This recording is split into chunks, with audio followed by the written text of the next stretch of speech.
Oke, kita akan belajar tentang baptisan air. Ya, ini pelajaran cukup seksi nih di kalangan orang Kristen karena tata cara, perdebatan. Tapi kita di sini tidak untuk berdebat ya. Kita untuk belajar kebenarannya dan mengembalikan kepada kebenarannya. Sebelum kita mulai, adik-adik, mari kita berdoa.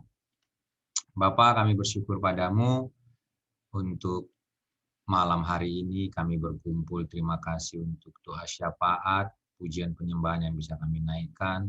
Kami bersyukur padamu Tuhan. Kami akan mendengarkan kebenaran firman tentang baptisan air. Mari Tuhan yang jamah hati kami, membukakan kebenaran yang sesungguhnya bagi kami, sehingga kami mengerti, memahami bagaimana kami harus menjalani iman kami Tuhan. Berkati seluruh adik-adik yang mendengarkan kebenaran firman ini, dan Tuhanlah yang melembutkan hati kami semua. Kami menolak dan mengusir semua kuasa-kuasa kegelapan yang mencoba mengganggu pemberitaan firman ini di dalam nama Yesus. Terpujilah namamu Tuhan, dalam nama Yesus kami berdoa mengucap syukur. Amin. Ya, tentang baptisan air. Ya, adik-adik semua. Jadi Markus 16 ayat 16 bilang, siapa yang percaya dan dibaptis akan diselamatkan, tetapi siapa yang tidak percaya akan dihukum. Ini ayat temanya kita ya, Markus 16 ayat 16. Ini jelas dibilang, siapa yang percaya dan dibaptis akan diselamatkan. Dia pakai kata dan, percaya dan dibaptis akan diselamatkan. Tetapi siapa yang cukup tidak percaya saja, siapa yang tidak percaya akan dihukum. Jadi kalau ada orang yang dibaptis tapi tidak percaya, ya tetap dihukum. Karena yang tidak percaya yang dihukum. Perhatiin kalimatnya ya. Ya, perhatiin kalimatnya, semuanya fokus ya adik-adik. Siapa yang percaya dan dibaptis akan diselamatkan. Ya kan? Jadi yang diselamatkan itu adalah mereka yang percaya dan dibaptis. Tapi yang dihukum adalah yang tidak percaya. Berarti poin percaya ini sangat penting. Oke. Kalau ada orang yang tidak percaya tapi dibaptis, berarti dia hanya ikut-ikutan dan itu akan dihukum. Karena orang dihukum karena tidak percaya. Ingat ya, orang dihukum karena tidak percaya. Tapi kalau percaya Bang, tapi tidak dibaptis bagaimana? Kalau tidak sempat untuk tidak dibaptis, tidak sempat lagi, bukan karena dia tidak mau ya, tapi tidak sempat, tidak bisa, seperti kasus seorang yang salah satu yang disalibkan di kiri atau kanannya Tuhan Yesus, ya, kan tidak sempat dibaptis kan? Tidak sempat dibaptis, tapi Kristus sendiri langsung menjamin kan, karena ketika dia percaya, dia sampaikan bahwa jika engkau datang sebagai raja, ya, ingatlah akan aku, gitu kan. Kristus langsung jawab, hari ini juga kamu bersama-sama dengan aku. Ya, berarti diselamatkan, tidak ada cara baptisan di situ. Jadi yang paling penting adalah iman, percaya itu yang paling penting. Kita lanjut. Matius 3 ayat 13 sampai 15. Ayo kita semua buka mic-nya dan kita baca sama-sama. 1, 2, 3. Maka datanglah Yesus dari Galilea ke Yordan kepada Yohanes untuk dibaptis olehnya. Saya kehilangan. Tadi sempat hilang ya. Salung. Iya. Iya, Bang. Sorry. Mari kita baca, adik-adik, di Markus Di Matius 3, ya, Matius 3 ayat, ini udah Bang share ya, 13 sampai 15. Ya, mari kita baca sama-sama, 1, 2, 3. Maka datanglah Yesus dari Galilea ke Yordan kepada Yohanes dibaptis olehnya. Tetapi Yohanes mencela dia, katanya, "Akulah yang patut dibaptis olehmu, dan engkau yang datang kepadaku." Ya, sama-sama. Lalu Yesus menjawab kepadanya, "Biarlah hal itu terjadi, karena demikianlah sepatutnya kita menggenapkan seluruh kehendak Allah." Dan Yohanes pun menurutinya. Jadi, mengapa orang Kristen harus dibaptis? Itu kan menjadi pertanyaan. Ya, kenapa orang Kristen harus dibaptis? Kalau Abang baca di buku kita, ya, baptisan air bukan sekedar suatu upacara peresmian untuk menjadi orang Kristen. Tetapi baptisan air merupakan pernyataan iman yang tidak bisa dipisahkan dari langkah pertobatan. Ya, Yesus sendiri berkata, siapa percaya dan dibaptis akan diselamatkan. Itu tadi Markus 16 ayat 16.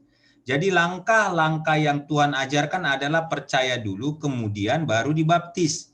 Percaya kepada Kristus akan menimbulkan suatu perubahan di dalam hati kita.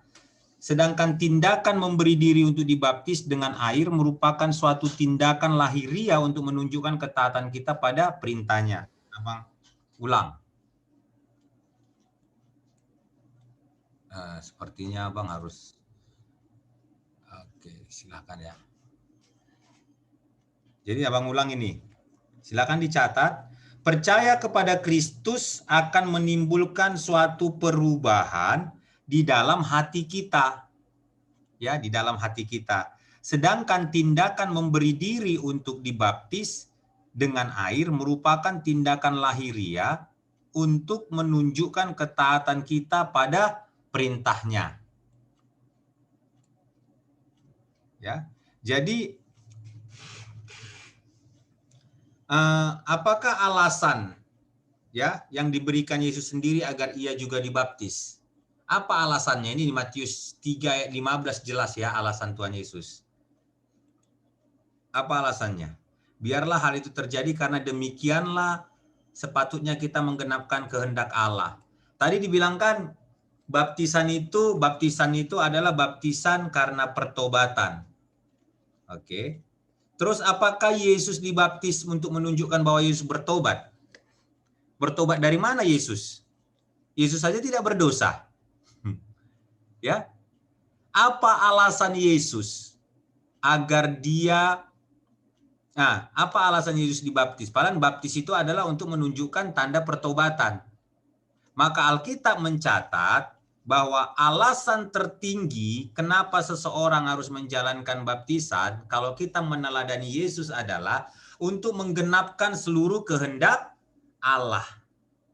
Jadi kalau kita sekarang, kenapa kamu dibaptis? Kenapa tidak dibaptis dengan pasir, dengan yang lain-lain gitu ya? Jawabannya, ya kami meneladani Yesus saja. Kalau Yesus dibaptis dengan air, ya kami juga dengan air lah. Gitu. Kalau saya bicaranya simple. Ya, kita lanjut, nanti semakin ke sisi, ini ada cukup banyak slide-nya adik-adik, sabar ya. Nanti semakin ke slide yang ke-20-an nanti makin paham. Selama kalian bisa ngikutinya dengan serius. Ya. Baru apakah yang dilakukan oleh Roh Kudus untuk menunjukkan bahwa Bapa berkenan atas baptisan Yesus? Apa yang ditunjukkan oleh Roh Kudus? Matius 3 ayat 16 bilang begini. Sesudah dibaptis, Yesus segera keluar dari air, dan pada waktu itu juga langit terbuka dan ia melihat Roh Allah seperti burung merpati turun ke atasnya. Ini sering dipakai oleh mereka yang merindukan lawatan Tuhan. Adik-adik, rekan-rekan. Ya. yang merindukan lawatan Tuhan. Setelah dibaptis, rindu sekali mendapat jamahan pengurapan Roh Kudus, baptisan Roh Kudus. Seperti yang Kristus alami. Ya, banyak gereja ya serius sekali dalam baptisan ini karena mereka ingin menikmati apa yang Tuhan Yesus nikmati saat dia dibaptis. Ya, salah nggak? Nggak salah, karena kita memang beriman meneladani Kristus. Ya, kita rindu hal ini terjadi pada kita. Sesudah dibaptis, Yesus segera keluar dari air. Dan pada waktu itu juga langit terbuka dan ia melihat Roh Allah seperti burung merpati turun ke atasnya. Ini satu kisah, satu kejadian yang sangat kita harapkan sebenarnya. Karena satu nas bilang begini, orang-orang yang bisa dipenuhi Roh Kudus itu orang-orang yang percaya kepada Yesus Kristus. Karenanya penting percaya dulu baru dibaptis. Itu urutannya. Percaya dulu baru dibaptis. Makanya Kak, waktu saya dulu ditanya, bagaimana dengan baptisan ketika masih kecil? Ya, kita kan banyak kan dibaptis waktu masih kecil. Maka waktu statement bilang percaya dulu baru dibaptis, sebenarnya itu sudah mematahkan tindakan-tindakan yang dulu dilakukan. Karena anak bayi mana bisa percaya? Kan percaya dulu baru dibaptis. Nanti ke ujungnya nanti makin terlihat itu ya ayat-ayatnya ya. Sekarang kita lanjut. Adik-adik ikutin aja dulu, kalaupun masih bingung, ya biarlah dulu terjadi kebingungan sama-sama di kalian. Semoga di ujungnya makin cerah ya. Makanya bertahan, fokus. Apa yang Bapak katakan tentang diri Yesus ketika ia dibaptis, ini juga satu mimpi nih. Lalu terdengarlah suara dari sorga yang mengatakan ya, ini ayat 17-nya lanjutnya. Inilah anakku yang kukasihi, kepadanya lah aku berkenan. Keren ya. Waktu Kristus selesai dibaptis, ya keluar dari air. Ingat ya, berarti Yesus masuk ke dalam air. Waktu dia keluar dari air, maka Roh Kudus, langit terbuka, Roh Kudus dalam rupa burung merpati turun ke atas Kristus. Terjadi baptisan Roh Kudus lah kita bilang ya, terjadi baptisan Roh Kudus. Baru satu lagi terjadi pernyataan Allah. Inilah anakku yang kukasihi, kepadanya lah aku berkenan. Ya, dari sini kita tahu bahwa Tritunggal itu ada. Ya, nanti kita belajar itu di kemudian. Ini satu kisah Matius 3 ayat 15, 16, 17 itu menunjukkan bahwa Tritunggal itu ada gitu ya. Karena tiga pribadi menunjukkan eksistensinya, kehadirannya dalam satu momen. Ya, Kristus hadir di situ, Roh Kudus hadir di situ, dan Bapa bersuara.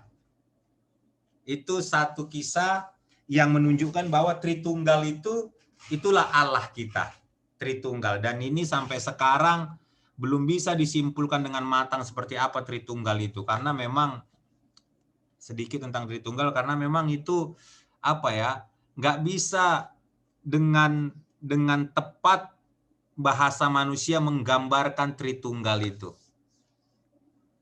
Berimanlah bahwa Allah kita Allah Tritunggal. Nanti berjalan dengan waktu Tuhan akan bawa kita memahami itu lebih lagi.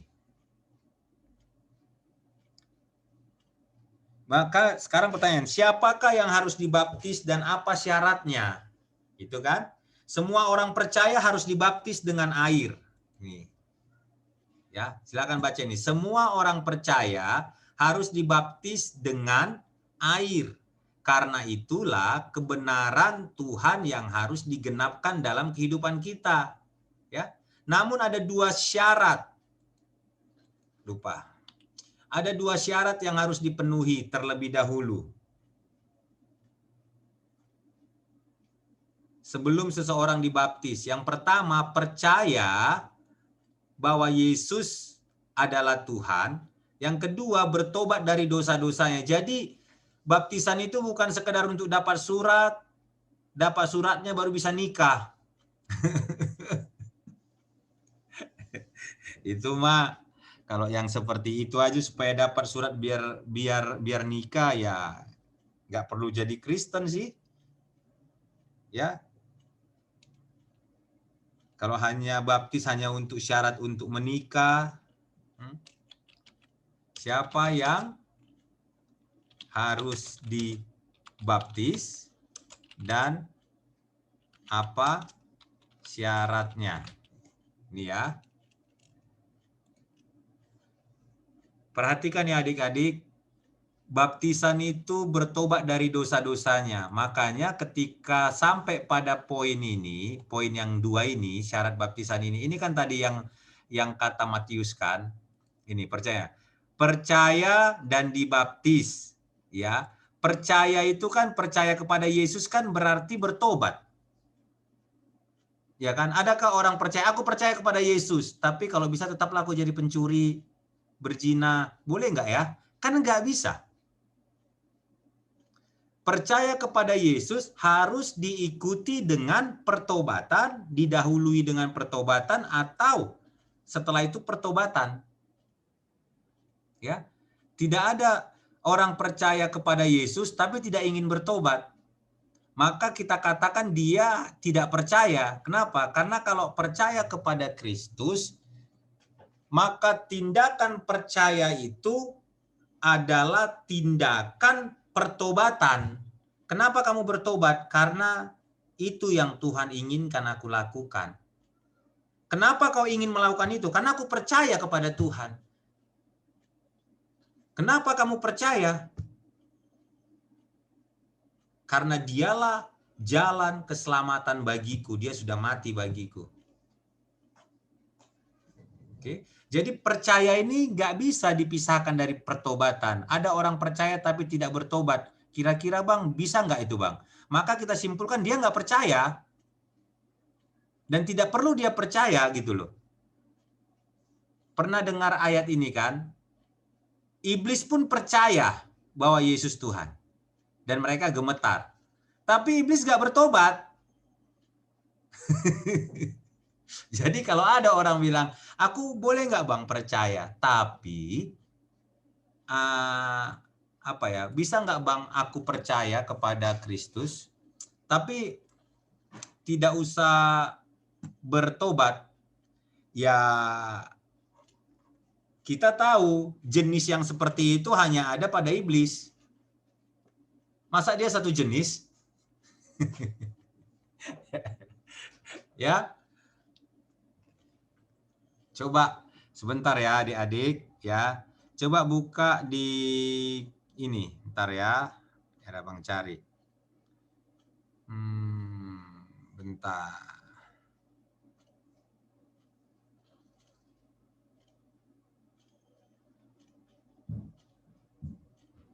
Yakobus 2 ayat 19. Coba buka Yakobus 2 ayat 19.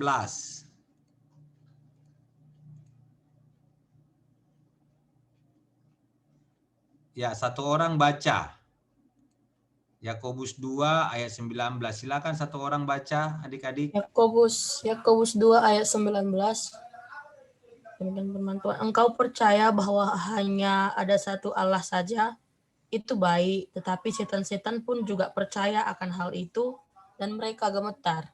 Iya. Jadi setan pun percayanya bahwa Allah itu ada. Ya, tapi tidak ada pertobatan pada setan.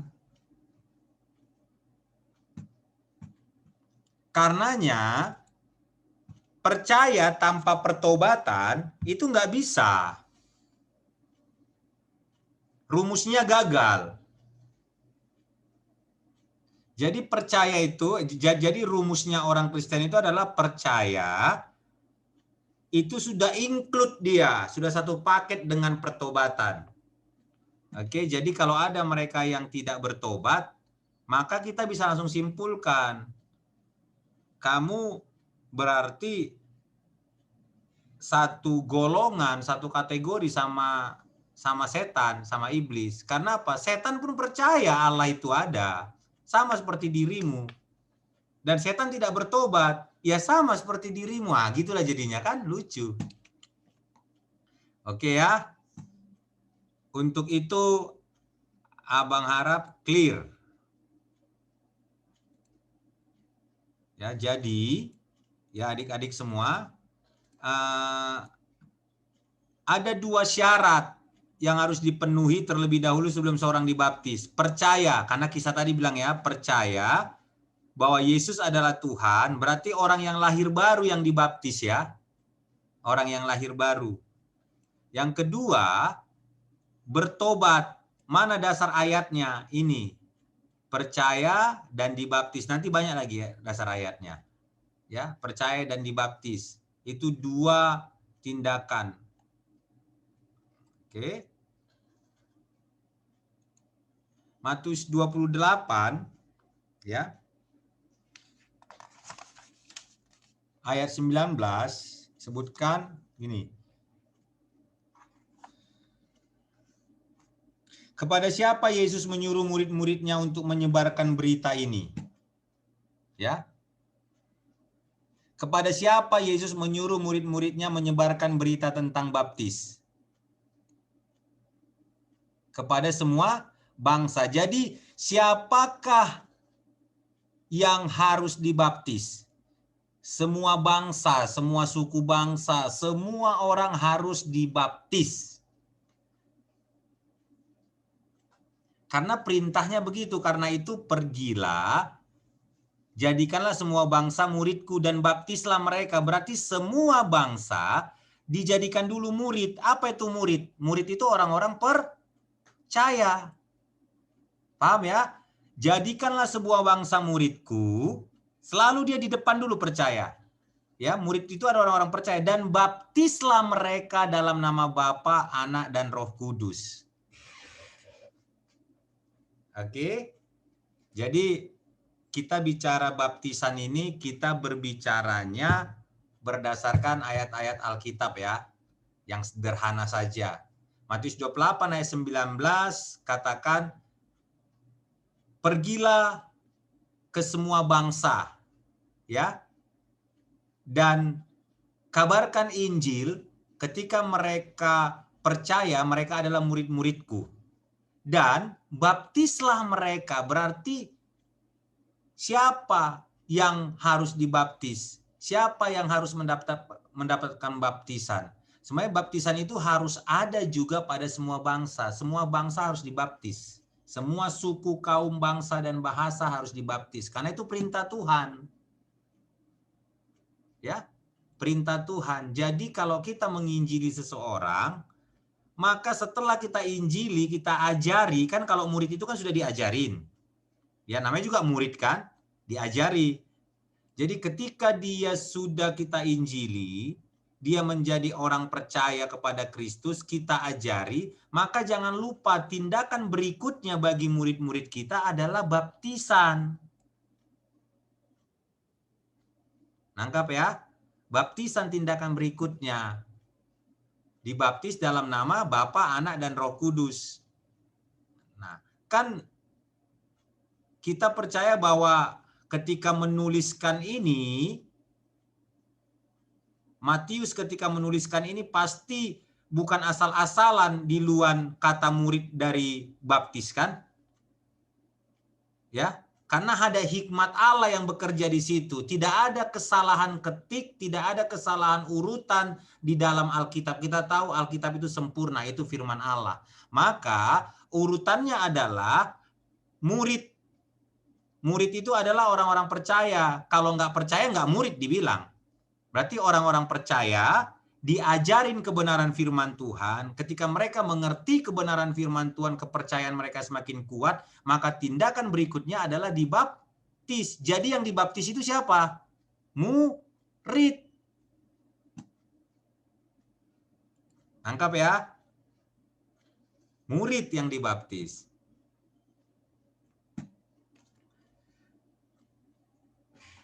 Maka di Kisah 2 ayat 38 juga. Kisah 2 ayat 38. Siapa aja lagi, kalau Petrus bilang siapa aja lagi yang harus dibaptis? Nih, jawab Petrus kepada mereka, bertobatlah dan, nah selalu kan, hendaklah kamu masing-masing memberi dirimu dibaptis dalam nama Yesus Kristus untuk pengampunan dosamu, maka akan menerima karunia Roh Kudus. Ini urutan Tuhan Yesus tadi. Tapi Tuhan Yesus kan tidak perlu bertobat.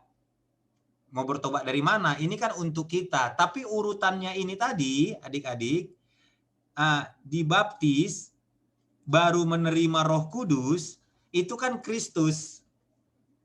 Waktu Kristus dibaptis, terbuka langit, Roh Kudus turun, Bapa menyatakan kehadirannya melalui suara. Inilah anakku yang kukasihi. Ya. Nah, sekarang Petrus mengatakan, bertobatlah dan hendaklah kamu masing-masing memberi dirimu dibaptis. Jadi bertobat dulu. Makanya ketika waktu kecil dibaptis, itu menjadi pertanyaan juga bagi abang ketika abang membaca ayat ini. Apakah aku waktu bayi bisa bertobat gitu loh? Ngerti pun tidak kehidupan. Ya. Oke, nanti kalian simpulkan sendiri karena kita kan belajar, kalian akan menjadi kritis kan? Kita belajar Alkitab. Jadi Petrus sendiri urutannya, bertobatlah dan hendaklah kamu masing-masing memberi dirimu dibaptis. Jadi kembali bertobatlah, tadi ayat ini jadi murid dulu baru dibaptis. Kalau ayat ini bertobat dulu, kita tahu murid itu adalah orang percaya dan mau bertobat. Ya. Murid itu adalah orang-orang yang percaya mengikut Yesus dan mau bertobat. Mau menyangkal diri, itulah murid. Oke? Murid itu tidak sekedar orang percaya, tapi murid itu di dalam kata murid ada keinginan untuk mengikuti seluruh perintah gurunya. Itulah murid. Coba gini, kalau si Grace, si Ade, atau si Frida, kalau kalian menjadi murid kelas dosen A, baru dosen A bilang begini, pengertian dari ayat ini, pengertian dari ekonomi adalah begini. Prinsip ekonomi adalah dengan modal sekecil-kecilnya, untung sebesar-besarnya. Oke, baru datang kalian, nggak setuju aku Pak. Nggak kayak gitu. Kayak gini. Nggak kayak gitu, Pak. Kayak gini. Kau mau ngikut nggak? Nggak mau aku, Pak. Tapi aku mau tetap di kelas ini. Kan diusir. Nggak akan bisa kamu di kelas itu, kan? Ya. Dosen bilang begini, kita bisa koreksi. Tapi kalau dosen waktu mengatakannya bahwa ini yang benar, ini dasarnya, ini semuanya, baru kita tetap ngotot. Enggak, Pak. Aku nggak mau pokoknya. Ya nggak bisa. Maka dia bilang, oke, kamu keluar dari kelasku dan selamanya tidak lulus. DO, satu dosen aja mengasih E terus, ya DO kan? Nggak komplit nilainya. Murid di situ ada percaya kepada gurunya, mau mengikuti gurunya, mau berkorban untuk perkataan-perkataan gurunya, di situ murid. Maka muridlah yang mengalami baptisan. Nah, dengan bahasa lain dibilang lagi, bertobatlah dan hendaklah kamu masing-masing beri dirimu dibaptis. Jadi pertobatan dulu baru baptisan. Itu ya urutannya ya. Kalau seorang ingin diselamatkan, apa saja yang diperintahkan Yesus kepada orang itu setelah ia percaya? Oke, setelah ia percaya, perintah Yesus adalah dibaptis. Oke, jadi baptisan ini bagi orang percaya. Matius 16. Ini akan ngulang-ngulang terus ini ayatnya. Ya. Perintah Yesus adalah kepada orang yang percaya dibaptis. Bang, jangan-jangan salah nulis itu, Bang. Jangan-jangan bisa aja kayak ini. Siapa yang dibaptis dan percaya akan diselamatkan. Mungkin kayak gitu tuh Bang, bisa aja, sama aja artinya Bang dibolak-balik. Kalaupun itu dibolak-balik, tapi ayat ini kan jelas, bertobatlah dan hendaklah kamu masing-masing beri dirimu dibaptis. Kan tidak dibilangnya, dibaptislah dan hendaklah kamu masing-masing memberi dirimu ditobatkan. Kan nggak bisa. Oke, jadi ayat-ayat Alkitab ini saling mendukung. Jadi, apakah tindakan dari orang-orang di Yerusalem sesudah mereka menerima firman Tuhan yang disampaikan oleh Petrus, ya? Kita lihat di Kisah 2 ayat 41. Orang-orang yang menerima perkataan itu, mari sama-sama kita baca ya di tempat masing-masing. Orang-orang yang menerima perkataannya itu, Petrus ya, memberi diri dibaptis, dan pada hari itu jumlah mereka bertambah kira-kira 3.000 jiwa. Orang-orang yang menerima perkataannya itu apa? Perkataan Petrus kan tentang Kristus, penginjilan. Ya, orang-orang yang menerima penginjilannya Petrus, oke, mereka yang menerima perkataan Petrus yang bercerita tentang Injil, ya, memberi diri dibaptis. Berarti dari ayat ini diteguhkan lagi, siapakah yang dibaptis? Yang dibaptis adalah mereka yang menerima Injil.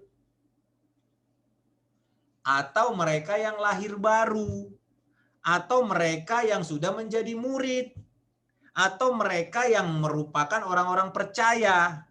Maka kembali lagi, kalau kalian ada pertanyaan, jadi Bang, waktu aku kecil gimana ceritanya itu Bang? Ya, jawab sendiri nanti di ujung, ya. Ya, Abang hanya nyampaikan Alkitabnya, ayat-ayatnya. Kristus waktu kecil tidak dibaptis. Umur 8 hari disunat, baru dibawa kemana? Dibawa ke bait Allah untuk diserahkan. Itu ya yang terjadi pada Kristus.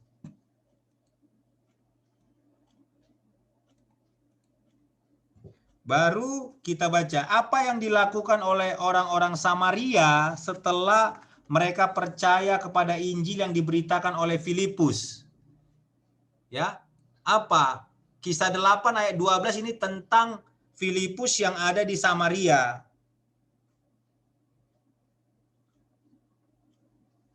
Oke? Tetapi sekarang mereka percaya kepada Filipus. Ingat ya, mereka percaya. Oke? Ini harus jelas ini. Mereka percaya kepada Filipus yang memberitakan Injil tentang kerajaan Allah dan tentang nama Yesus Kristus. Dan mereka memberi diri mereka dibaptis. Jadi Filipus datang tidak baptis dulu. Penginjilan dulu. Ingat ya, Dek. Ayatnya sudah banyak banget kan? Ya. Dicatat ya. Biar kalau kalian pun nanti mempertanyakan tentang apa yang dilakukan pada kalian waktu kecil, ya kalian bisa jawab sendiri. Ya, tadi gini, kamu akan menerima kebenaran dan kebenaran itu akan memerdekakanmu. Apa itu kebenaran firman Tuhan? Oke, kamu akan menerima firman Tuhan ini dan firman Tuhan ini akan memerdekakanmu, nggak akan membuat kamu bingung. Kalau masih bingung berarti belum merdeka. Nanti renungkan lagi. Ya, nih. Tetapi sekarang orang-orang Samaria percaya. Makanya Abang bilang tadi baca kisah 8 ya. Kisah 8, kisah 10, sama kisah 16. Nanti baca lagi ya. Mereka percaya kepada Filipus yang memberitakan Injil tentang kerajaan Allah dan tentang nama Yesus Kristus. Dan baru setelah mereka percaya, dan mereka memberi diri mereka dibaptis setelah mereka percaya, baik laki-laki maupun perempuan. Oke, makin dikuatkan ya. Terus apa yang terjadi ketika Filipus selesai di Samaria di kisah 8 ayat 37. Cerita tentang sida-sida. sida-sida dari Ethiopia. Ya, saud Filipus, jika Tuhan percaya dengan segenap hati, nanti baca Kisah 8 ya. Kayaknya akan bingung kalian. Kita lihat dulu Kisah 8. Ya, Kisah 8. Ini tadi tentang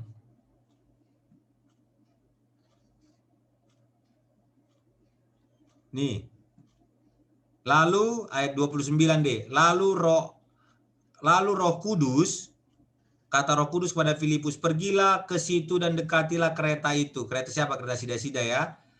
Filipus segera ke situ dan mendengar sida-sida itu sedang membaca kitab Nabi Yesaya. Kata Filipus, mengertikah Tuhan apa yang Tuhan baca itu?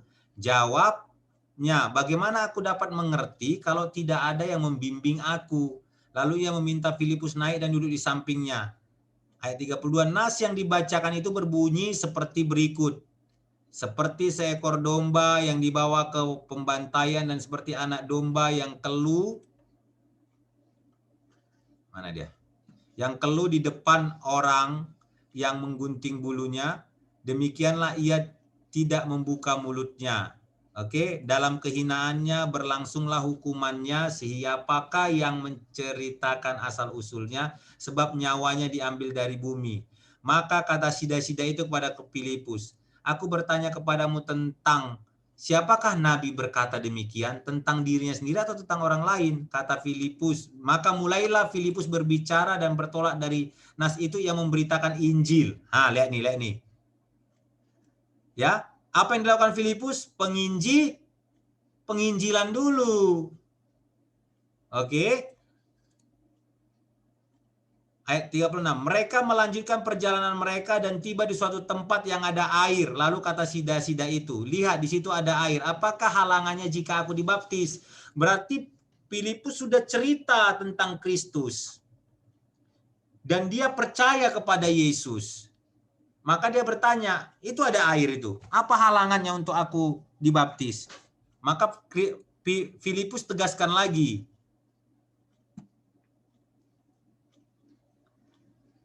Jika Tuhan percaya dengan segenap hati, boleh.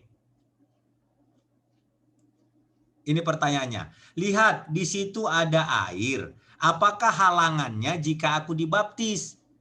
Jadi dia tanya, apa halangannya jika aku dibaptis? Filipus jawab, jika Tuhan percaya dengan segenap hati, boleh. Berarti kalau ada orang tidak percaya dengan segenap hati, ya jangan dibaptis.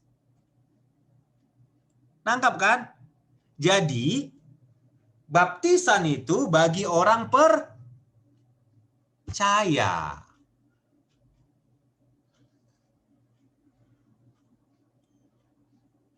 Lalu orang Ethiopia itu menyuruh. Maka ini jawabnya, aku percaya bahwa Yesus Kristus adalah anak Allah. Lahir baru dia kan? Mulailah acara pembaptisannya. Lalu orang Ethiopia itu menyuruh menghentikan kereta itu dan keduanya turun ke dalam air. Baik Filipus maupun sida-sida itu, Filipus membaptis dia. Dan setelah mereka keluar dari air, Roh Tuhan tiba-tiba melarikan Filipus dan sida-sida itu tidak melihatnya lagi. Ia meneruskan perjalanan dengan sukacita. Jadi adik-adik, dari situ kita tahu bahwa baptisan itu untuk orang percaya.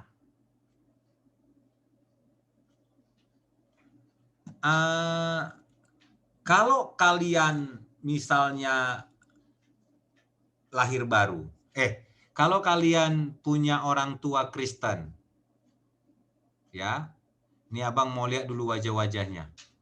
Coba dibuka. Kalau kalian dari keluarga Kristen, menurut apa yang kita pelajari selama ini, apakah sudah dipastikan bahwa kalian langsung otomatis percaya dan lahir baru? Enggak kan? Padahal dari orang Kristen. Enggak. Oke? Makanya kita melayani lagi dengan menjelaskan kebenaran Alkitab. Dan ketika dia umur 12 tahun ke atas, dia sudah mengerti, maka kita tanya, apakah kamu mau mengikuti Yesus dengan semua konsekuensinya?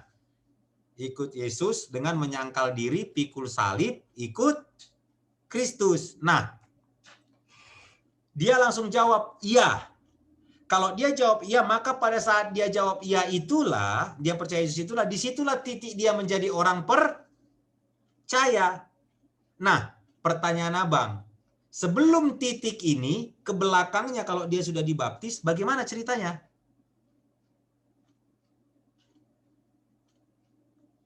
Nanti jawab sendiri. Jadi bang itu gimana bang? Itu kan juga kan di gereja pendeta itu bang gimana bang? Jawab sendiri. Karena abang dulu juga kayak gitu. Waktu abang tanya, jadi aku gimana bang? Aku gimana bang?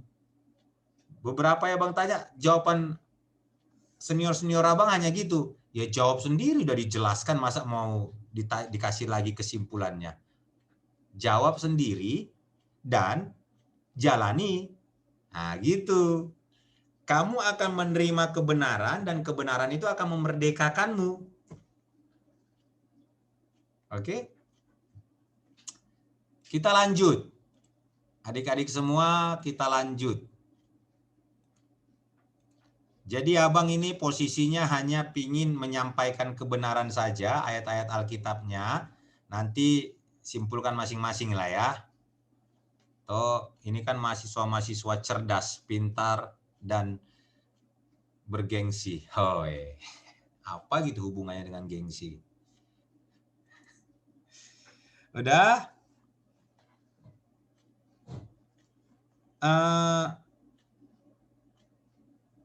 Apa yang dikatakan Petrus kepada orang-orang di Yerusalem sebelum mereka dibaptis, kisah 2 ayat 38. Apa yang dikatakan Petrus kepada orang-orang di Yerusalem sebelum mereka dibaptis? Jawab Petrus pada mereka, bertobatlah. Ini yang tadi ya.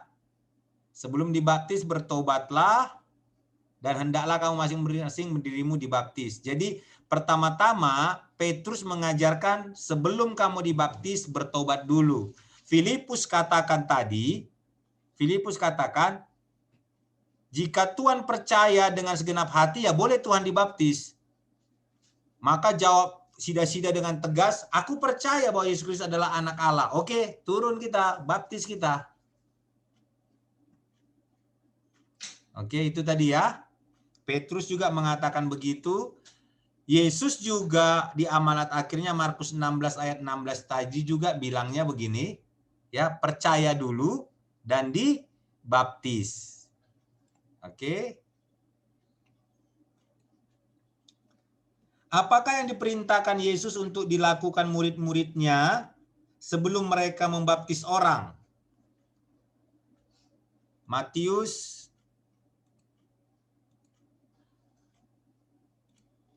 28 ayat 19. Apakah yang diperintahkan Yesus untuk dilakukan oleh murid-muridnya sebelum mereka membaptis orang? Apa yang diperintahkan Yesus? Menjadikan orang-orang bangsa-bangsa murid. Kristus malah membuat level lebih tinggi lagi deh. Kalau Petrus tadi, kalau Filipus tadi, Bapak percaya kita baptis. Kristus enggak. Murid. Ingat ya, murid tidak sekedar percaya, tapi murid sudah lebih tinggi, lebih dalam dari percaya. Kristus levelnya tinggi. Waktu orang-orang bilang berzina itu apa? Kalau sudah melakukan, maka Kristus menaikkan levelnya lebih tinggi lagi. Kamu berpikir saja sudah berzina. Udah? Jadi bagi Kristus, siapakah yang dibaptis? Dia naiknya levelnya tinggi. Murid. Sebelum kamu membaptis, jadikan dia murid.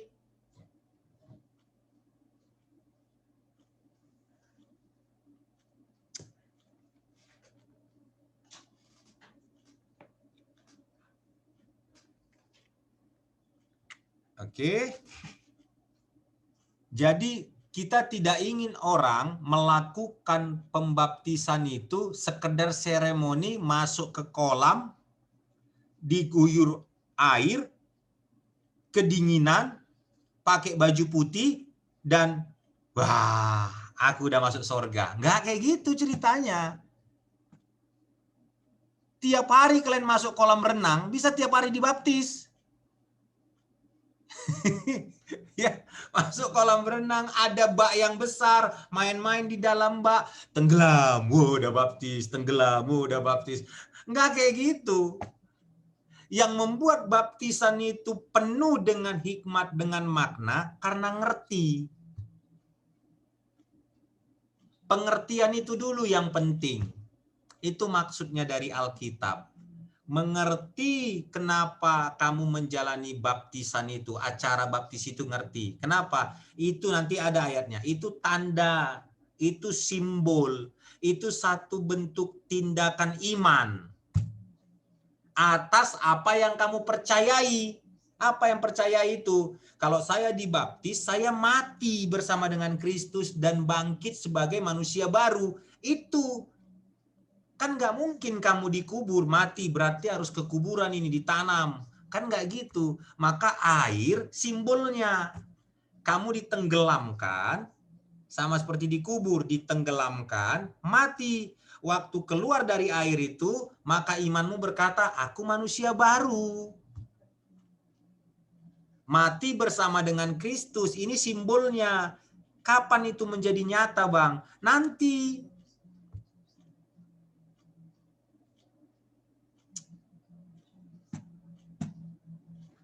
Oke.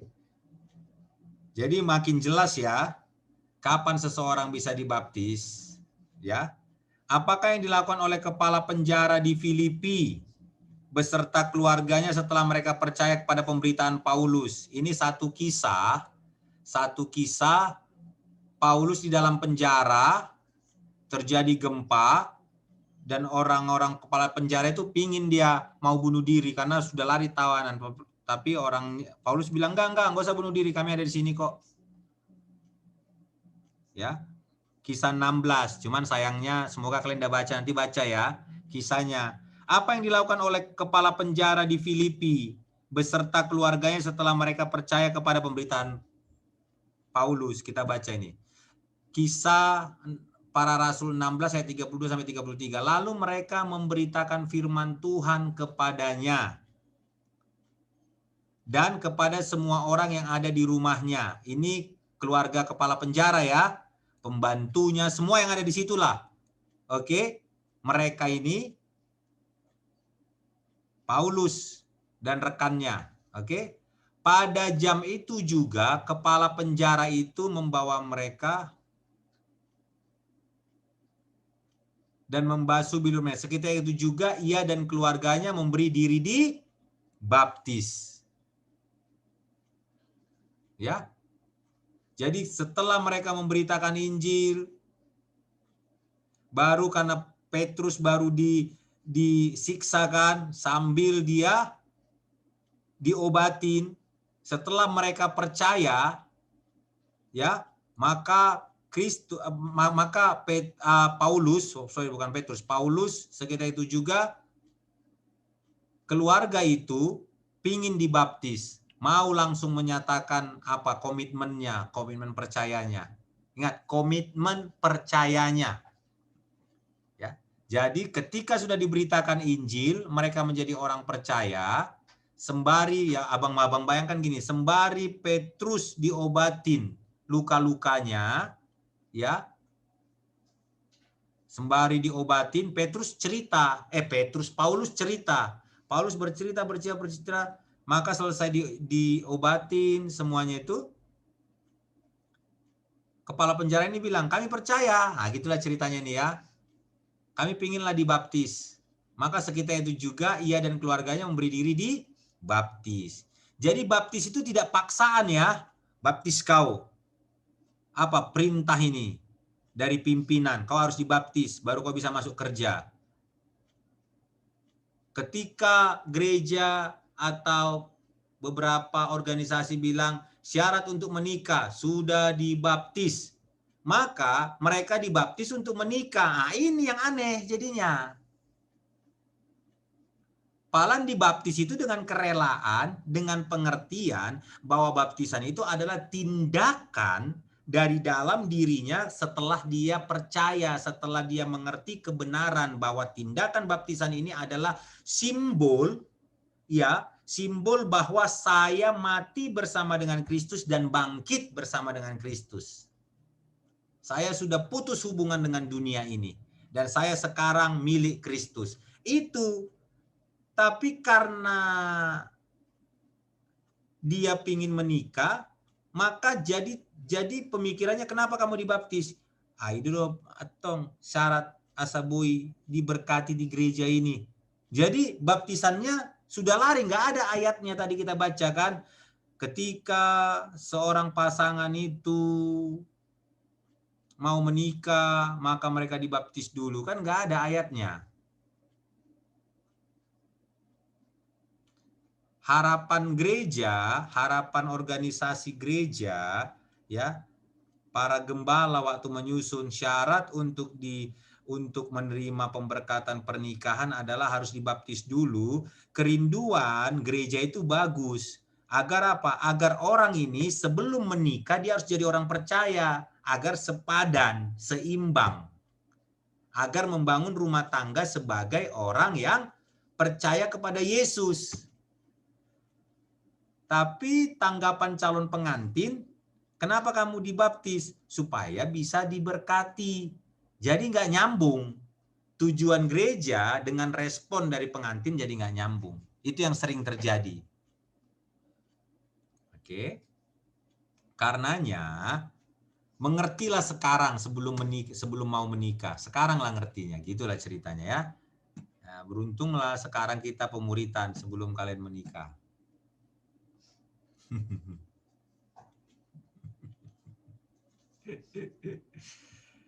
Oke. Apa yang dilakukan murid-murid Tuhan di Efesus setelah mereka percaya kepada pemberitaan Paulus? Apa yang dilakukan murid-murid Tuhan Yesus di Efesus setelah mereka percaya kepada pemberitaan Paulus? Ini ada di Kisah 19 ayat 4 sampai 5 waktu Paulus berada di kota Efesus. Kita baca. Kata Paulus, ya, baptisan Yohanes adalah pembaptisan orang yang telah bertobat. Ya. Dan ia berkata kepada orang banyak bahwa mereka harus percaya kepada Dia yang datang kemudian daripadanya, yaitu Yesus. Ketika mereka mendengar hal itu, mereka memberi diri mereka dibaptis dalam nama Tuhan Yesus. Kita baca Kisah 19 dulu ya, biar jangan bingung.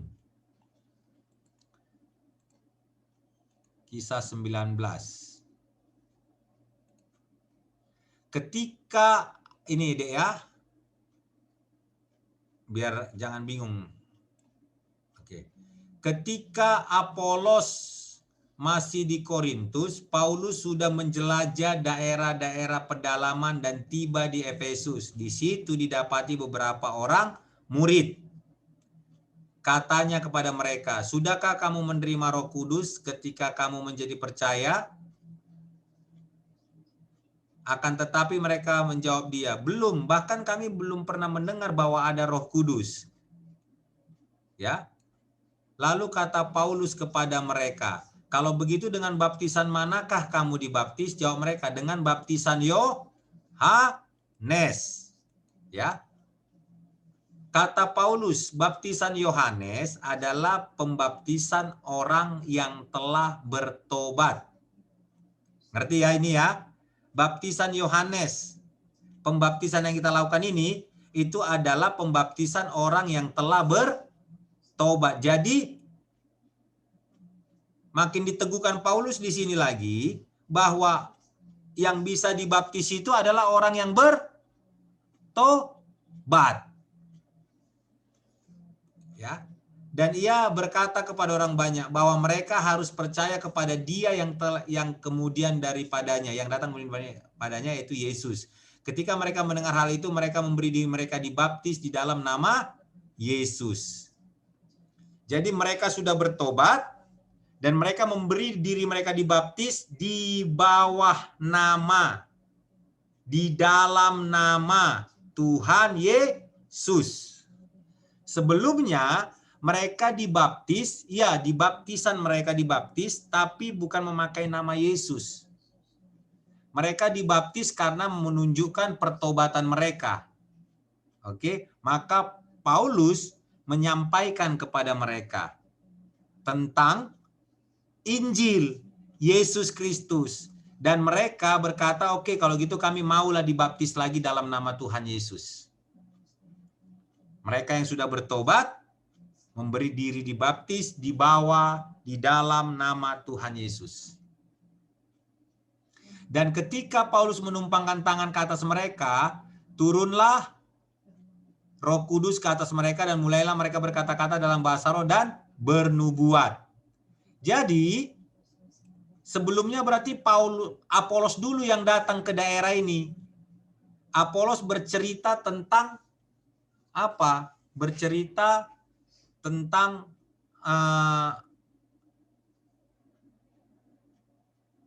apa ya namanya ya? Apolos ini ahli dalam perjanjian lama dibilang Taurat. Ahli dia. Dia menceritakan ya, dan mereka semua menerima baptisan. Ya. Baptisan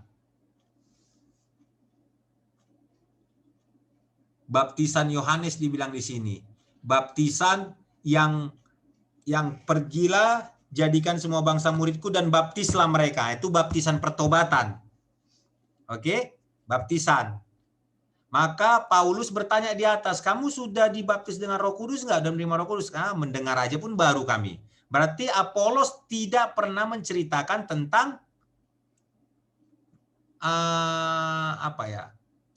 tidak pernah menceritakan tentang Roh Kudus. Maka Paulus menyampaikan kepada murid-murid yang ada di Efesus, ya, baptisan Yohanes, karena dia kan mau bercerita tentang baptisan Roh Kudus, ya kan? Baptisan Roh Kudus atau di baptisan Roh Kudus lah bahasa yang sering kita dengar sekarang. Mau menceritakan tentang baptisan Roh Kudus, ditenggelamkan di dalam kuasa Roh Kudus gitulah. Dia mau menceritakan itu, tapi mereka belum pernah mendengar, maka mulai disampaikan satu kebenaran, ya, bahwa baptisan Yohanes itu baptisan pertobatan. Jadi mereka yang dibaptis dengan air itu adalah baptisan untuk pertobatan. Jadi kalau ada orang yang belum bertobat dibaptis dengan air, jadi nggak sesuai urutannya, jadi tidak benar baptisannya. Oke? Jadi kalau maka makin menjawab sama adik-adik ya, kita ini khusus bicaranya bukan baptisan Roh Kudus, kita bicara baptisan air. Kalau ada orang yang waktu kecil nggak ngerti apa-apa, oleh orang tuanya dibaptiskan, maka dari semua ayat-ayat yang kita dengarkan tadi itu menjadi satu sesuatu yang mulai menggelitik hati kita. Ya, mulai menggelitik hati kita. Gimana ya kebenaran kalau dalam hal seperti itu? Ya, padahal Paulus mengatakan baptisan air itu adalah baptisan pertobatan. Mati terhadap dosa, bangkit untuk kebenaran, hidup untuk kebenaran. Oke. Tadi Abang mau koreksi bahwa baptisan Yohanes itu juga baptisan di dalam nama Yesus ya. Tadi Abang bilang tidak, bukan. Itu baptisan di dalam nama Yesus yang ini tadi yang Abang sampaikan. Slip tang. Baptisan Yohanes ini pun dilakukan mereka baptisan di dalam nama Yesus, tapi mereka belum mengerti ya tentang sebentar ya, Dik. Lian. Sorry, Li. Aku memakai handphone ini untuk online lagi khotbah. Ya. Yo, WA nanti yo. Shalom, Dek. Oke ya.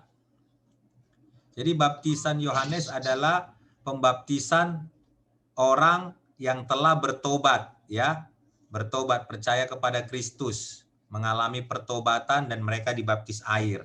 Nah, Paulus dalam hal ini mau menceritakan baptisan Roh Kudus. Ya, jadi ada di situ penjelasan tentang Roh Kudus, dan mereka ketika Paulus menumpangkan tangan, ya, menumpangkan tangan di atas mereka, turunlah Roh Kudus ke atas mereka dan mulailah mereka berkata-kata dalam bahasa roh dan bernubuat. Ya, mereka dibaptislah mereka di dalam nama Yesus. Oke. Sekarang Abang masuk lagi.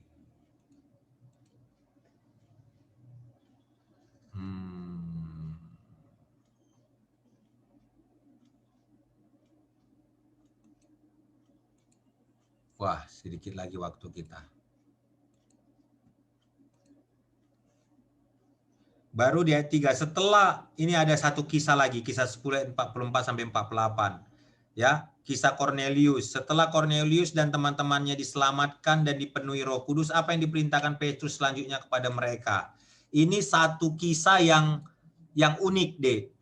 Kisah di mana baptisan Roh Kudus lebih dulu sebelum baptisan air. Jadi kisahnya gini. Cornelius menyuruh malaikat datang kepada Cornelius meminta memanggil Petrus. Petrus datang kepada Cornelius. Cornelius mengumpulkan semua keluarganya. Petrus mulai menyampaikan Injil. Saat Petrus menyampaikan Injil, terjadi lawatan Roh Kudus. Semua orang yang ada di situ dipenuhi oleh Roh Kudus dengan bahasa-bahasa yang baru, bahasa roh. Udah? Tapi mereka belum dibaptis air. Udah? Maka apa jawaban Petrus? Ini lihat. Ketika Petrus sedang berkata-kata demikian, turunlah Roh Kudus ke atas semua orang yang mendengarkan pemberitaan itu. Ya, Petrus berbicara tentang Yesus. Petrus sedang melakukan penginjilan di rumah Cornelius. Dan semua orang percaya dari golongan bersunat yang menyertai Petrus tercengang-cengang karena melihat bahwa karunia Roh Kudus dicurahkan ke atas bangsa-bangsa lain juga. Sebab mereka mendengar orang-orang itu berkata-kata dalam bahasa-bahasa roh, berbahasa ya, dalam bahasa roh, dan memuliakan Allah. Lalu kata Petrus, perhatikan ini kata Petrus. Bolehkah orang mencegah untuk membaptis orang-orang ini dengan air, sedangkan mereka telah menerima Roh Kudus sama seperti kita? Kenapa? Karena sebelum kejadian ini, Petrus tidak begitu mau untuk pergi ke bangsa-bangsa. Dia hanya fokus ke orang Yahudi karena bagi dia Yesus itu untuk orang Yahudi aja, Mesias itu untuk orang Yahudi. Maka datanglah turun makanan-makanan haram waktu Petrus sedang berpuasa. Ini kisah 10 ini di ayat atasnya ya. Makanya Abang berharap tadi dibaca. Tuhan bilang, makan itu. Enggak Tuhan, aku tidak mau memakan itu. Belum pernah aku makan yang haram. Turun itu beberapa kali kepada Petrus. Akhirnya Petrus pahamlah melalui kejadian ini. Bahwa Injil itu, Yesus itu bukan untuk bangsa Yahudi saja. Itu juga diberikan untuk bangsa-bangsa di seluruh dunia. Ya, karena Petrus sudah melihat bahwa Roh Kudus dicurahkan lebih dulu sebelum dia membaptis air. Dia enggan awalnya mau membaptis air, masih bertanya-tanya. Tapi karena Roh Kudus sudah dicurahkan lebih dulu, maka dia bertanya di dalam hatinya, atau dia bertanya kepada teman-temannya dari golongan orang bersunat yang menyertai Petrus pada saat itu. Bolehkah orang mencegah untuk membaptis orang-orang ini dengan air? Karena pikiran Petrus pada saat itu baptisan air hanya untuk orang Yahudi yang bertobat. Sedangkan mereka telah menerima Roh Kudus sama seperti kita. Jadi di pikiran Petrus pada saat ini menurut Abang, baptisan Roh Kudus itu lebih tinggi dari baptisan air. Ya, baptisan Roh Kudus. Maka ayat berikutnya, lalu ia menyuruh mereka dibaptis dalam nama Yesus Kristus. Dan kemudian mereka meminta Petrus supaya tinggal. Jadi di sini juga terlihat Petrus menginjili dulu, terjadi lawatan Roh Kudus, baru dibaptis. Ingat ya, tidak pernah baptisan air dulu. Ya kan? Dari yang kita baca tadi, tidak ada kan ujung-ujung datang langsung baptisan air dulu. Gak ada. Selalu baptisan, selalu penginjilan dulu. Ya, mau lebih dalam lagi, jadi murid.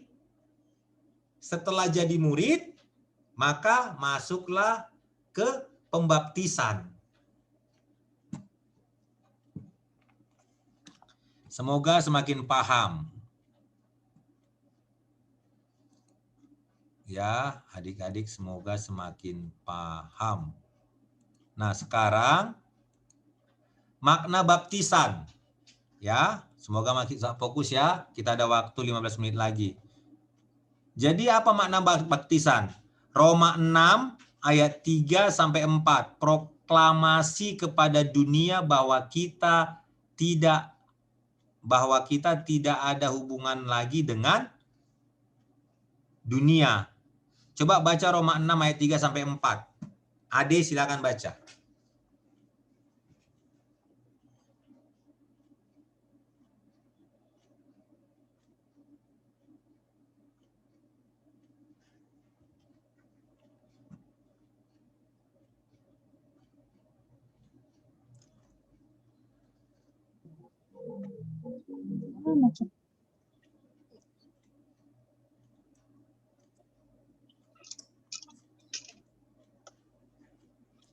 Roma 6 ayat 3 sampai 4.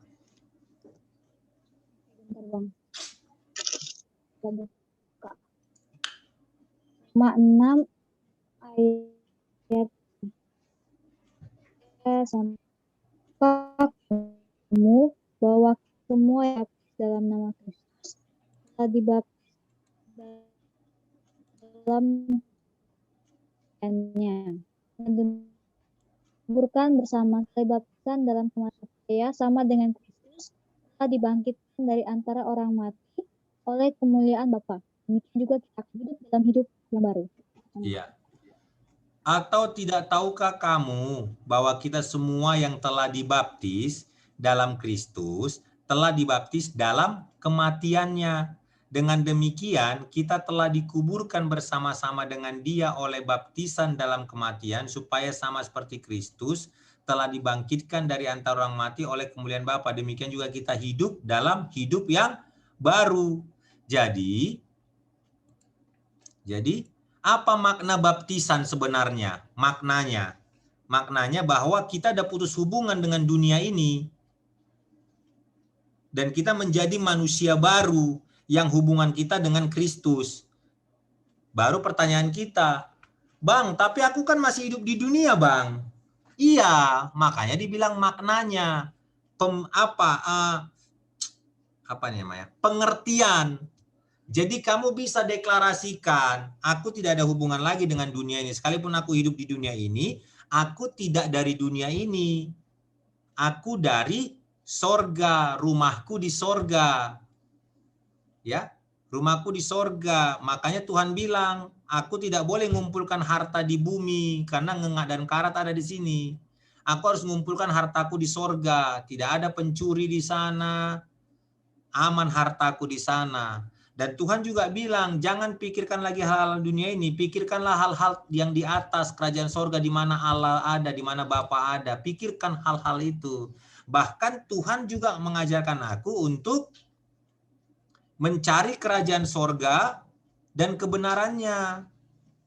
Aku tidak perlu sibuk dengan dunia ini, karena ini akan ditambahkan bagiku. Fokusku adalah mencari kerajaan sorga dan kebenarannya. Maka semua yang ada di dunia ini itu berupa penambahan aja. Ya, jadi baptisan itu bentuk deklarasi, ya, bentuk proklamasi pernyataan bahwa aku tidak akan ada lagi, aku tidak mau lagi dikontrol oleh dunia. Aku akan deklarasikan aku mau dikontrol, dituntun oleh Bapa Sorgawi, oleh kebenaran firman Tuhan. Itu makna baptisan. Ya, jadi bayangkanlah kalau ada orang yang dibaptis tapi tidak percaya, gimana dia mendapatkan makna ini? Hanya basa-basa aja dia. Basa, pakai pakaian putih, hanya seremoni biasa aja jadinya tanpa makna. Oke ya.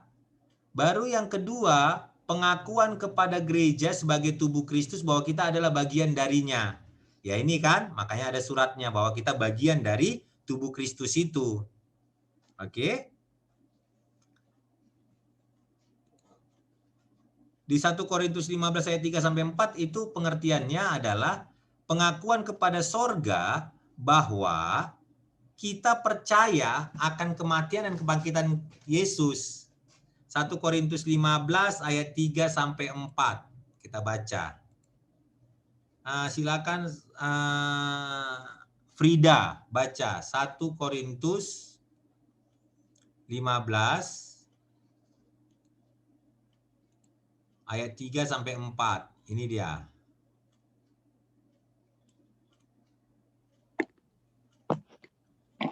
Baik Bang, 1 Korintus 5 bunyi firman Tuhan. Sebab yang sangat penting telah aku sampaikan kepadamu, apa yang telah aku terima sendiri ialah bahwa Kristus telah mati karena dosa-dosa kita dengan kitab suci, bahwa ia telah dikuburkan dan bahwa ia telah dibangkitkan pada hari yang ketiga sesuai dengan kitab suci. Demikian bunyi firman Tuhan, Bang. Oke. Jadi pengakuan kepada sorga bahwa kita percaya akan kematian dan kebangkitan Kristus. Jadi baptisan itu, kenapa? Pertanyaan lagi, kenapa harus ditenggelamkan? Karena ada simbol di sana, Dek. Kenapa tidak percik, Bang? Kenapa tidak pakai yang lain, Bang? Kenapa harus ditenggelamkan, Bang? Karena ada simbol di sana bahwa kamu ditenggelamkan sebagai sikap kamu percaya, mati bersama dengan Kristus dan bangkit. Kan ditenggelamkan kan? Ditenggelamkan baru bangkit keluar dari air, itu bicara kebangkitan. Ditenggelamkan bicara kematian. Itu simbol. Tapi kita bisa mendapatkan maknanya itu karena tindakan-tindakan kita yang mengikuti apa yang Kristus lakukan. Itu kalau bagi abang pengertiannya. Ya. Kenapa abang harus dibaptis? Karena baptis itu sendiri artinya baptizo. Ya. Yang keempat, apa makna baptisan? Pengakuan kepada neraka atau iblis bahwa kita telah selesai dengannya dan berpindah kepada pihak Tuhan. Ini untuk menjelaskan Roma sama Korintus tadi yang menegaskannya. Ya. Nah, bagaimana cara baptisan? Nah, abang sampai di sini. Ini yang sering menuai kritik. Ya. Menuai kritik. Baptis berasal dari kata baptizo, artinya ditenggelamkan. Dari bahasanya saja, itu artinya ditenggelamkan. Ya. Dua contoh di Alkitab yang dibaptis itu, Yesus dibaptis. Matius 3 ayat 16 tadi ya. Yesus dibaptis, dia dibaptis sama di Sungai Yordan. Dan dia akan tenggelam. Coba kita baca Yohanes 3 ayat 16. Matius 3, ya, Matius 3 ayat 16. Perhatikan ini ya. Sesudah dibaptis, Yesus segera keluar dari air, ya. Dan pada waktu itu juga langit terbuka dan ia melihat Roh Allah seperti burung merpati turun ke atasnya, ya. Sesudah dibaptis, dibaptizo, ditenggelamkan, Yesus keluar dari air. Segera keluar dari air, muncul. Ya, berarti tenggelam. Karena Sungai Yordan itu dalam. Ya. ditenggelamkan. Oke. Kristus lakukan itu. Siapa lagi yang melakukan itu? Sida-sida yang tadi kisah 8 ayat 38 sampai 39 tadi. Ya. Di situ ada air katanya, genangan air, ada air. Apakah kamu bisa baptis? Ya udah, turunlah mereka. Kisah 3 ayat kisah 8 ayat 38 sampai 39. Tadi yang kita baca.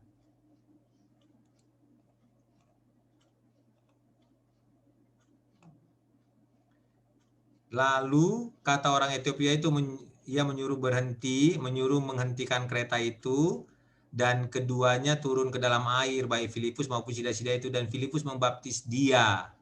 Dan setelah keluar dari air, kembali sama seperti Kristus ya, keluar dari air, roh Tuhan tiba-tiba melarikan Filipus, dan sida-sida itu tidak melihat Filipus lagi. Ia meneruskan perjalanannya dengan sukacita. Itulah kuasa Roh Kudus ya, memberikan sukacita. Buah dari salah satu buah roh. Karakternya adalah sukacita. Jadi jelas bahwa ada dua contoh di Alkitab, mereka dibaptis, jelas-jelas ditulis di air, ditenggelamkan. Ya. Oke, Abang kembali.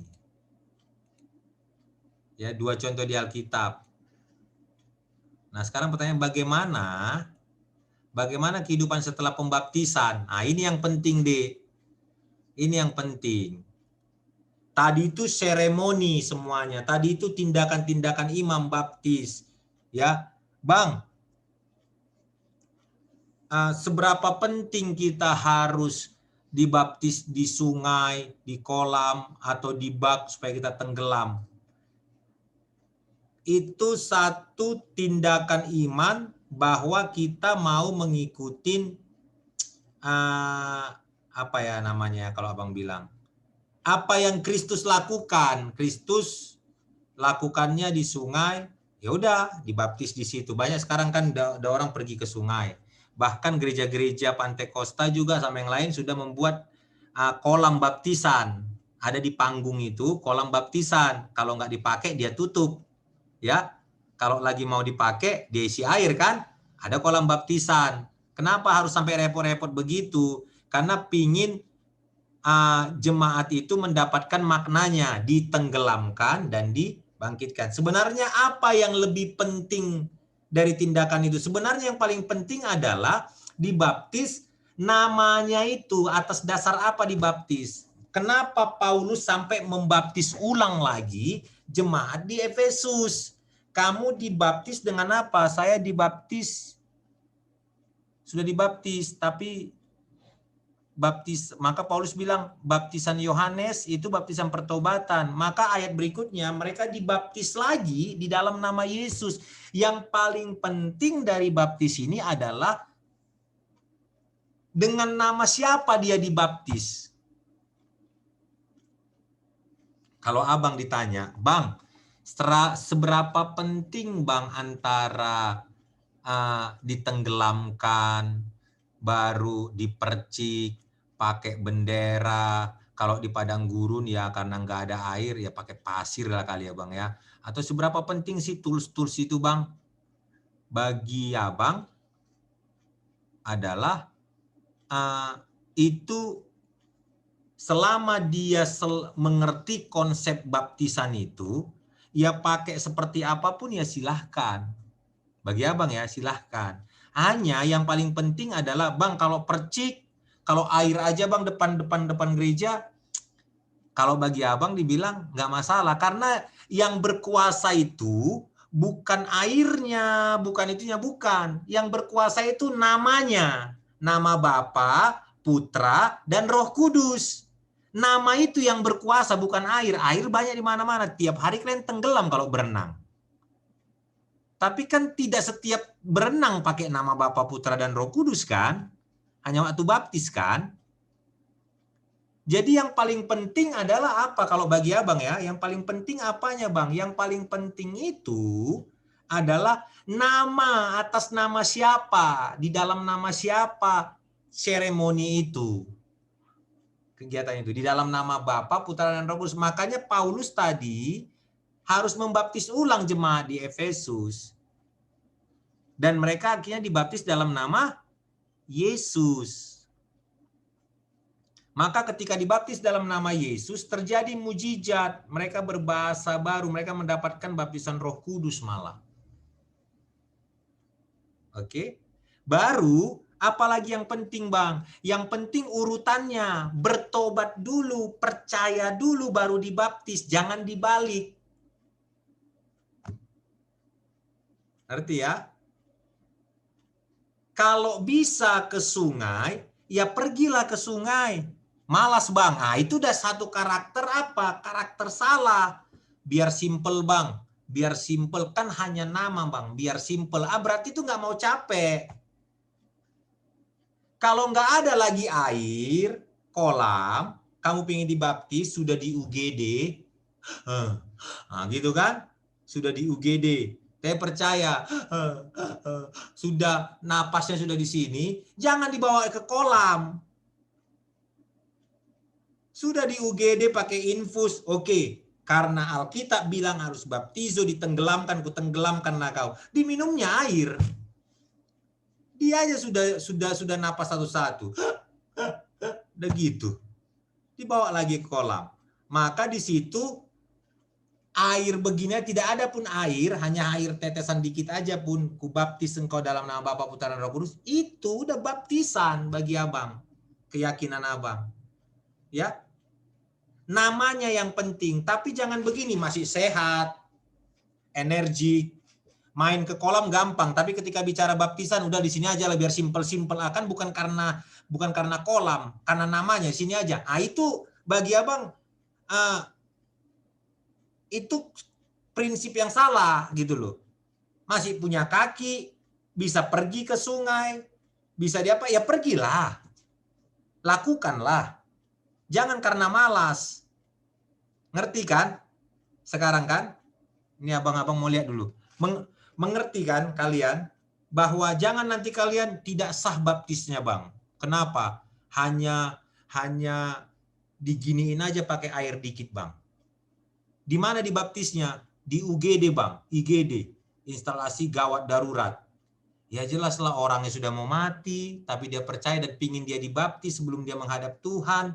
Kalau kita bawa lagi ke kolam, ya nanti kita dibilang melakukan pembunuhan jadinya. Repot jadinya. Ngerti ya? Abang tidak terlampau menekankan tentang harus tenggelam di dalam kolam, dalam sungai.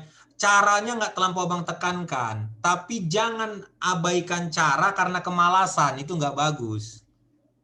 Oke? Ya.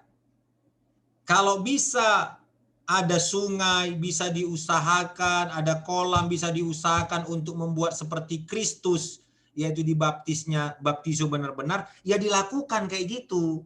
Tapi kalau di padang gurun, tak ada air, tak ada apa semuanya, gimana Bang? Ya tumpangkan tanganmu saja, udah. Ada air minum sedikit, ya tumpangkan. Aku membaptismu dalam baptisan air.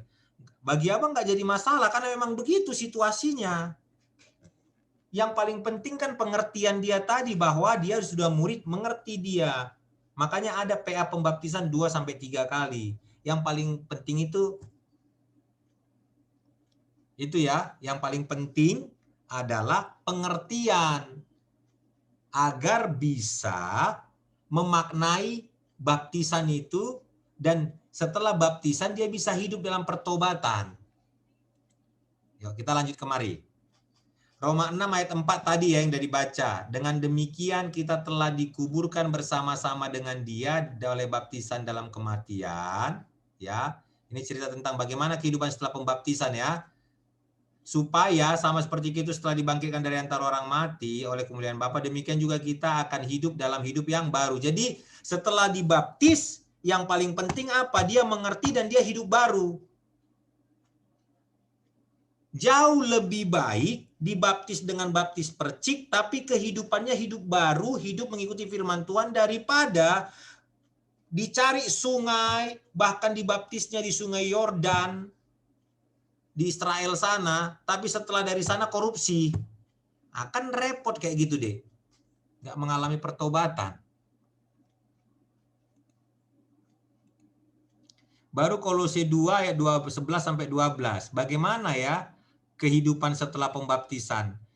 Kita baca sama-sama ya. Dalam Dia kamu telah disunat, bukan dengan sunat yang dilakukan oleh manusia, tetapi dengan sunat Kristus yang terdiri dari penanggalan akan tubuh yang berdosa, karena dengan Dia kamu dikuburkan dalam baptisan. Ingat ya, makanya penting nggak Bang baptisan ditenggelamkan? Supaya dapat makna ini, dikuburkan dalam baptisan, ditenggelamkan. Dan di dalam Dia kamu turut dibangkitkan juga oleh kepercayaanmu. Jadi dikuburkan baru bangkit.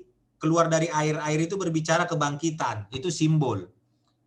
Ya, kepada kerja kuasanya yang telah membangkitkan Dia dari antara orang mati. Jadi apa maknanya kehidupan setelah pembaptisan? Yaitu menanggalkan dosa. Ya, penanggalan akan tubuh dosa. Jadi kita tidak terikat lagi kepada dosa. Itu. Baru apa lagi di 1 Petrus 3 ayat 21. Kita sedikit lagi ya, Dek. Abang ambil waktunya sedikit lagi. Nanggung ini. Juga kamu sekarang diselamatkan oleh kiasannya, yaitu baptisan. Ya kan? Baptisan ini kiasan kan? Maksudnya bukan untuk membersihkan kenajisan jasmani, melainkan untuk memohon hati nurani yang baik kepada Allah oleh kebangkitan Yesus Kristus. Jadi apa kehidupan setelah pembaptisan yang harus dijalani oleh orang yang dibaptis? Hati nuraninya dia belajar untuk hidup dengan hati nurani yang baik kepada Allah. Belajar untuk hati nuraninya dipenuhi dengan firman Tuhan.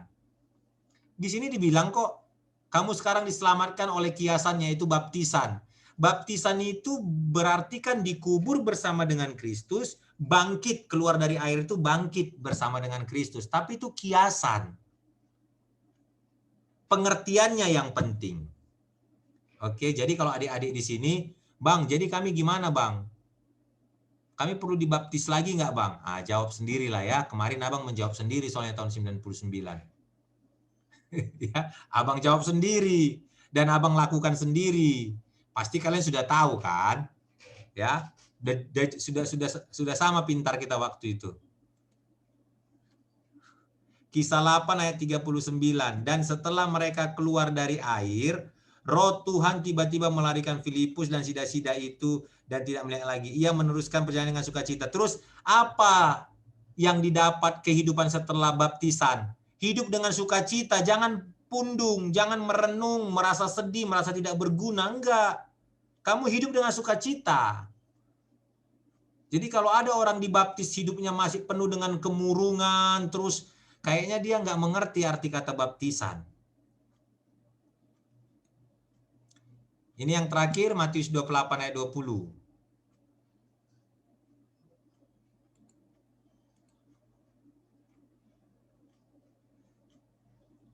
Tahu kalian kata pundung? Tahu kata pundung? Hah? Abang dapatkan kata-kata ini dari Bandung dulu. Pundung. Apa? Baru dibilang gitu pun sudah pundung katanya. Apa pundung ini ya? Apa? Meraju. Meraju. Itu pundung itu. Sikit-sikit merajuk. Pundung gitu kan. Itu ya. Matius 28 ayat 20. Dan ajarlah mereka melakukan segala sesuatu yang telah kuperintahkan kepadamu, dan ketahuilah aku menyertai kamu senantiasa sampai pada akhir zaman. Nah, setelah dibaptis, apa yang dilakukan? Menjalankan perintah Tuhan. Apa perintah Yesus pada mereka yang sudah dibaptis? Ya ini. Belajar tentang perintah Tuhan.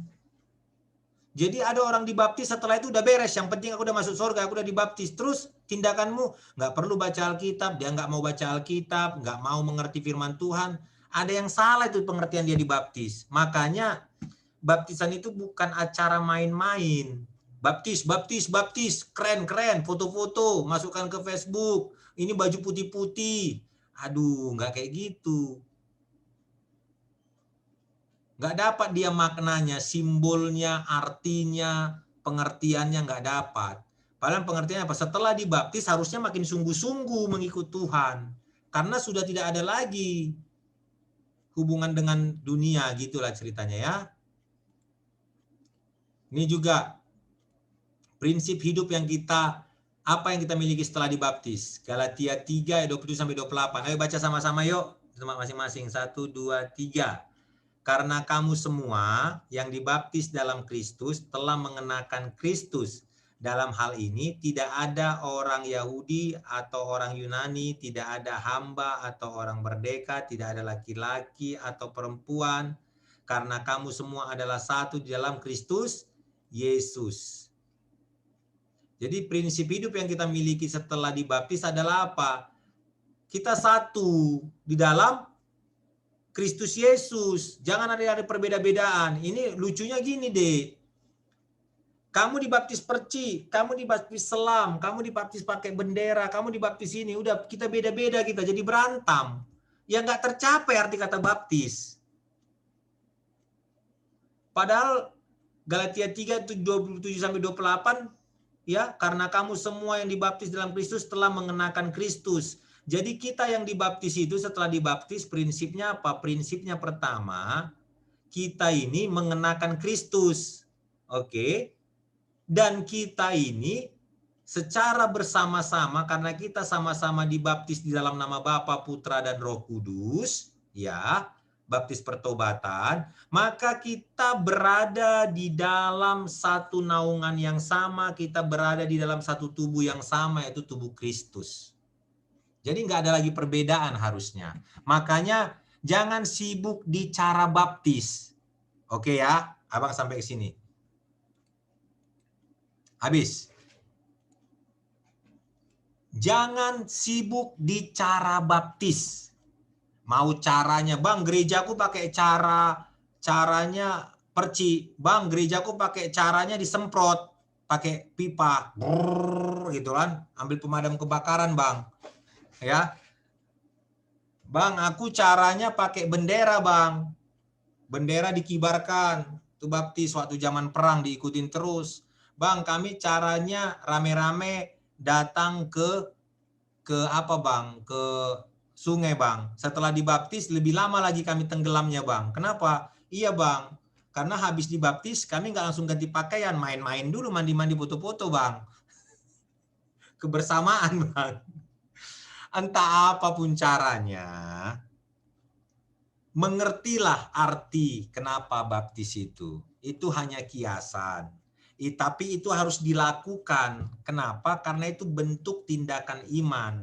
Kalau kamu bisa melakukannya seperti Kristus lakukan, tidak ada halangan. Kamu bisa mencapai sungai atau kolam atau bak yang besar. Kamu bisa untuk melakukan dibaptis ditenggelamkan. Lakukan itu. Tapi kalau pikirannya supaya simple, jangan pikirkan supaya simple bang. Yang penting kan maknanya. Enggak, maknanya penting, tapi jangan langsung bilang supaya simple itu tanda kemalasan. Enggak kayak gitu menurut saya. Tapi kalau kamu di padang gurun, air aja pun susahnya minta ampun, mau dimandikan pula lagi ya salah lah. Ya, berarti ya lihat situasinya. Tapi kita harus pahami bahwa di tengah-tengah padang gurun pun sida-sida itu bisa Tuhan buat ketemu sama air. Artinya kalau memang niat kita pingin mengikuti jejaknya Kristus dibaptis di sungai, pasti Tuhan buka jalan. Ya.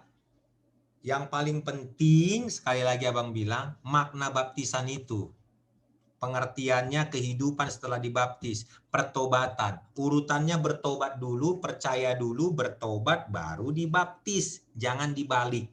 Kebenaran firman Tuhan yang abang pelajarin begitu. Sehingga kalian sudah bisa menjawabkan apa yang dilakukan oleh orang tua kalian dulu, apa yang dilakukan oleh gereja, atau apa sudah bisa menjawab sekarang. Ya. Dan yang paling membuat baptisan itu bermakna adalah atas nama siapa kamu dibaptis. Di situ kuasa baptisan itu. Ya, bukan karena airnya, bukan karena lokasi tempatnya, bukan. Tapi baptisan itu berkuasa karena nama siapa kamu dibaptis. Nama Bapa, Putra, dan Roh Kudus itulah nama yang berkuasa. Atas nama itu kamu dibaptis, maka kuasanya luar biasa besar. Amin. Oke, kalau kalian paham, kasih jempol dulu. Paham kan? Paham ya? Oke, tadi abang bilang sama Kak Grace, abang mau sistem tanya jawab lah, oke kan? Tapi ternyata bahannya banyak kali. Maafkanlah daku. Karena waktu juga. Minggu depan kita nggak apa-apa lanjutkan ini, kita tanya jawab. Kalau masih belum puas, kira-kira sudah puas, minggu depan lanjut, nanti Kak Grace aja lah yang kasih infonya ke abang ya. Oke, karena waktu. Bagaimana Kak Grace? Langsung doa, Bang. Ayo kita berdoa. Bapa, kami bersyukur padamu untuk kebenaran firman-Mu pada malam ini. Terima kasih untuk kerelaan hati dari adik-adik ini yang luar biasa. Engkau gerakkan Tuhan untuk mau ikut pemuritan Bapa. Kami belajar tentang baptisan air, baptisan tanda pertobatan Tuhan. Kami dibaptis oleh kuasa nama-Mu, nama Bapa, Putra, dan Roh Kudus. Kami dibaptis oleh pengertian yang benar Tuhan, bahwa baptisan adalah bentuk tindakan iman kami untuk menyatakan bahwa kami lepas dari dunia ini Tuhan, mati bagi dosa dan hidup bagi-Mu ya Yesus Kristus. Terima kasih Tuhan, hamba-Mu terbatas dalam menyampaikannya, tapi hamba percaya Roh Kudus tidak pernah terbatas. Roh-Mu akan menjelaskan lebih dalam lagi kepada semua adik-adik ini. Tuhan, ampuni hamba-Mu jika ada perkataan, tindakan, atau penyampaian yang tidak tepat. Biarlah Tuhan yang memperbaiki semuanya dengan kuasa Roh-Mu di pikiran kami semua, sehingga kami tidak salah melangkah. Bagi-Mu pujian, hormat, syukur, kemuliaan. Di dalam nama Yesus Kristus Tuhan dan Juru Selamat kami yang hidup, yang akan membawa kami juga pada pertemuan Senin depan Tuhan untuk membahas kebenaran firman-Mu, kami berdoa dan mengucap syukur. Kita semua percaya katakan, amin.